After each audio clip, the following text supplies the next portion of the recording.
Praise the Lord. Hallelujah. Good morning. ఈరోజు దేవుని వాగ్దానము యెషయా గ్రంథము 45వ అధ్యాయము 2వ వచనము. నేను నీకు ముందుగా పోవచ్చు మెట్టగా ఉన్న స్థలములను సరళము చేసేదను. ఆమేన్. క్రీస్తునందు ప్రియులారా, నేను నీకు ముందుగా పోవచ్చు మెట్టగా ఉన్న స్థలములను సరళము చేసేదనని ఆయన వాగ్దానం చేస్తున్నాడు.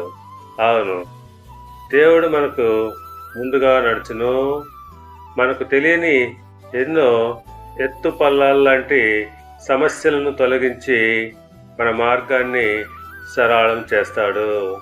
మనము వెళ్ళే మార్గంలో ఏవైనా సమస్యలు ఉంటాయేమోనని మనము భయపడాల్సిన అవసరం లేదు.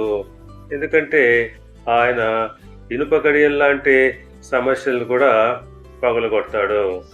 కీర్తనల గ్రంథము 107వ కీర్తన 16వ వచనం ప్రకారముగా ఏలయనగా ఆయన ఇత్తడి తలుపులు పగలగొట్టి ఉన్నాడు, ఇనుప గడియలు విరగొట్టి ఉన్నాడు.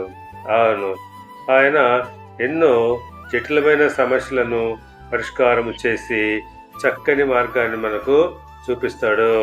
ఆయన కొరకు మనము కనిపెట్టుకొని ఉండాలి. దేవుడు మిమ్మల్ని దీవించి ఆశీర్వదించి వర్ధిల్ల చేయనుగాక. ఆమేన్.